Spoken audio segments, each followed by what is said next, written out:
Welcome to the Love Notes Salon. I'm Cynthia Gregory, author and publisher of the Love Notes Anthologies. And today we're here with Jen Coffey to talk about her chapter. Welcome, Jen. How are you? I'm excited. I'm excited to be with you on this auspicious last day of the year. I know, right? I love that. We're occupying some sacred space here. Couldn't be more perfect. Hmm.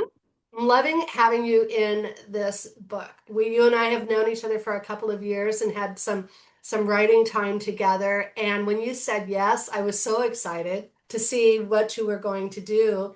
And what you delivered in your chapter was so amazing. I think I posted on LinkedIn today. I felt it in my bones when I read your story and went, yep, this is the real deal. Did sharing your story change you in any way? It's interesting. I kept reflecting on that question. I don't know that it changed me in any way other than I'm constantly changing and growing, but it did give me a little more confidence about having my writing out in the world. Oh, yeah. And this sort of relationship between, okay, this is a very personal, vulnerable story. That's one thing, Yep. having the story out there, but Yeah. also my writing, the quality and my writing style Yes. out there. It's like, okay, that's sort of a new thing. How are those things working together in the world? It's one thing for people to know me personally. It's another thing for me to, write something, but this, Absolutely. yeah, And you and I had worked on some fiction before, which is, its own discipline. And when you were writing this personal story, the power of it came through so clearly and so beautifully and elegantly that I was like, she found her groove. I mean, more please. And very often people will say, they have a fear of being exposed or something like this, but sharing your story, it does build confidence. It's like, because I do have a standard, I wanted these stories to reflect the best of each of the writers, and I hope that that's, in fact, what we did. So, did you learn anything from the experience of this process?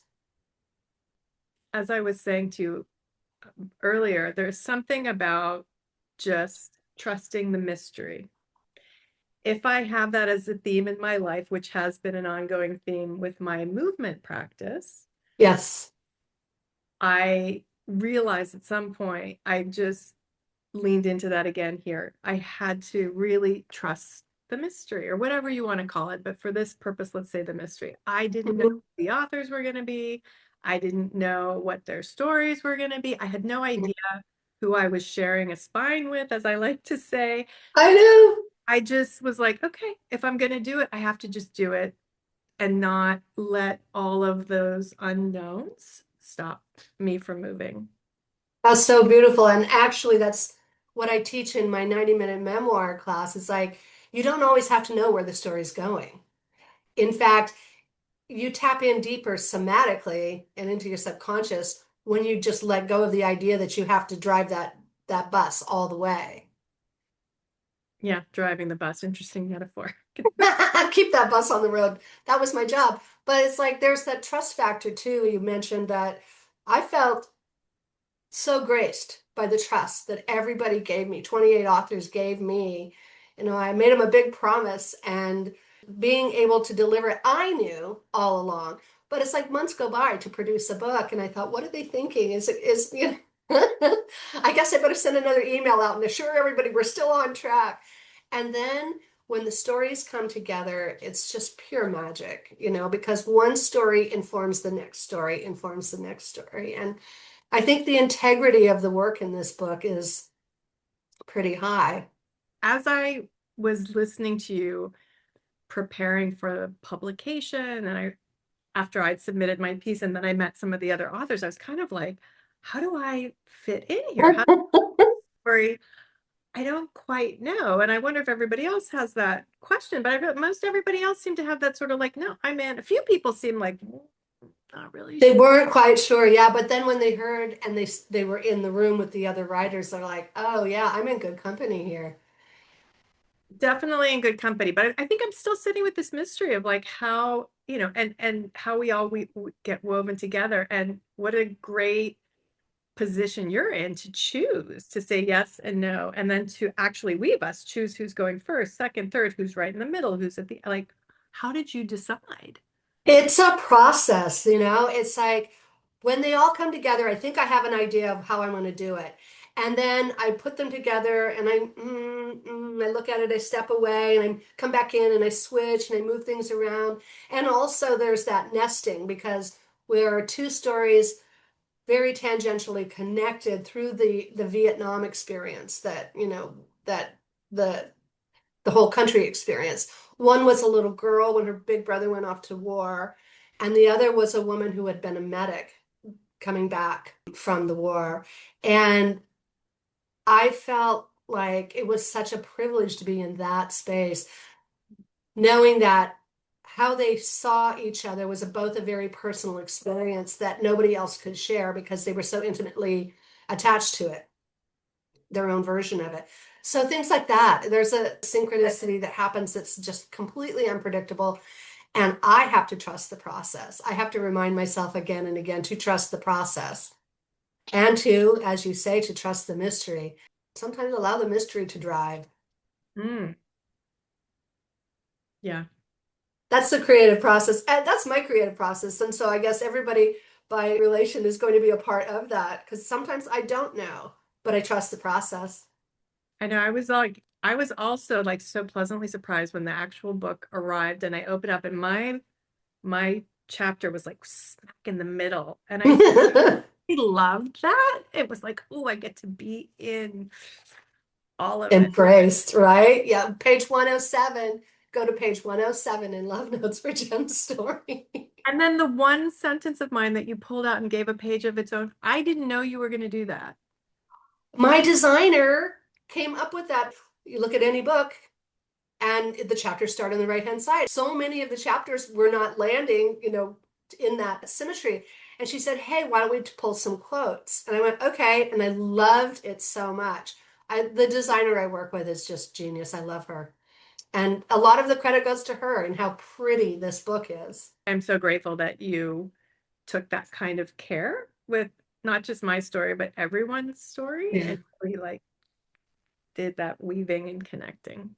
That little special thing. Yeah, I mean, this is what I do. I feel like I'm profoundly grateful to be in the position to do this. I get to express the way I love to read, and I get to invite new voices. That's the thing that frustrated me so much. And it's like I've done the traditional publishing route, and I got a lot of rejections early on, and that just taught me to work harder and study harder and find new teachers. And I also recognize that it's really hard to break in. I collected a lot of rejection slips until I got the one that said, "Send it to us." And it's like, "Oh." But I also feel like I can do something about that. I can share voices that I think deserve to be heard because I have a platform to do it. That's the activist in me. That's the sacred rebel in me going, wanting to give these folks a voice that have a perfectly legitimate story to share. Hmm. Yes. Thank you. Thank you for supporting me and my voice and my story and my writing. I feel so lucky that I met you and I know you, and to receive your support and constant invitation to do more, more, more. I feel so grateful. Thank you. Oh, thank you for saying that. I look forward to seeing what more we can do. Honestly, I know you have more in you. Last question before we have you read from your chapter. What takeaways do you want listeners and readers to have about your movement medicine story? I think there's a few things. I think there's like full permission to do your dance, whatever your dance is, I right? love you. And to be witnessed, trying to influence what the witness is taking from your dance, but just do Hmm. dance because you've got to do your dance without knowing why or what, but just to do it. Also, like there's no timeline with grief, you know, and there's no one way to grieve or one through line. Like we all grieve differently and move through it in different ways. Yep.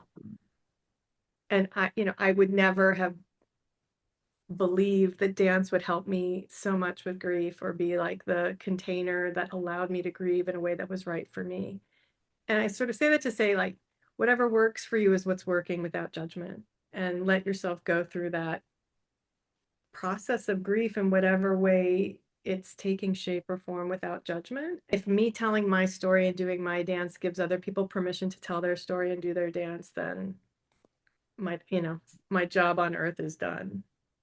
And we are grateful for it. No, I mean, you introduced me to the idea, and I was like, it's so beautiful. And at that workshop that we did in the South Bay, we took a break and you were dancing and you said, "Can I dance?" I'm like, "Yeah." It was magical. I was so unlike what I expected. I don't know what I expected, but it was lovely and graceful and fluid and feminine and yummy and deep and spontaneous. It was really magical.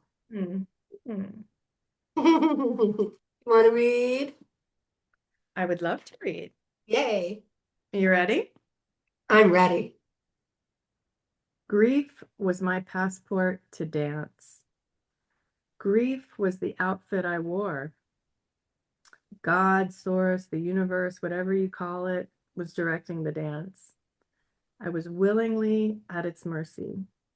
I was in awe of how it moved, how it danced, how it shook, how it trembled and yearned.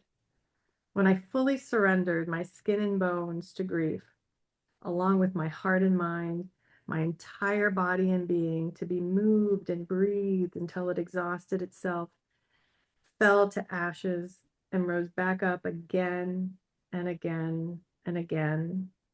The grief and I changed shapes, transforming constellations of real and shadow histories, dreams and stories of family, friends, and lovers. Oh, beautiful. Really, please keep writing. Hmm. This is so lovely. So authentic. No other Just choice, right? Like, right. If we can't be authentic at this point, what are we doing? Right? and there's the one sentence that your editor Oh, helped her. do you want to read that? Yeah, in making my dance visible, I offer permission and invitations to those present to witness, to know my story and risk telling their own. Right. That is the beautiful part about sharing like this. I feel like we give people permission when we have the courage to share our story, to share their stories, and to explore the healing available through that sharing. Yeah. And I'm just going to add, there's something also about you specifically, Cynthia, in the way that you create a space that I felt I could trust handing my authentic, real story to you, and that you would handle it with care and love. And that makes it all possible. So that, it's an important piece. I love that. I accept that. Thank you. Thank you Mm. for that. Yeah.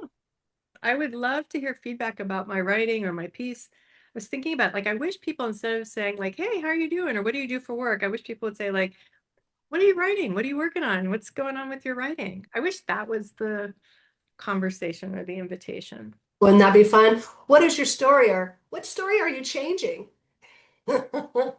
Yeah. Far more interesting question. Well, thank you so much for doing this with us here today, sharing a little bit more about you and your beautiful story. And we will see you in the new year. Thank you, Cynthia.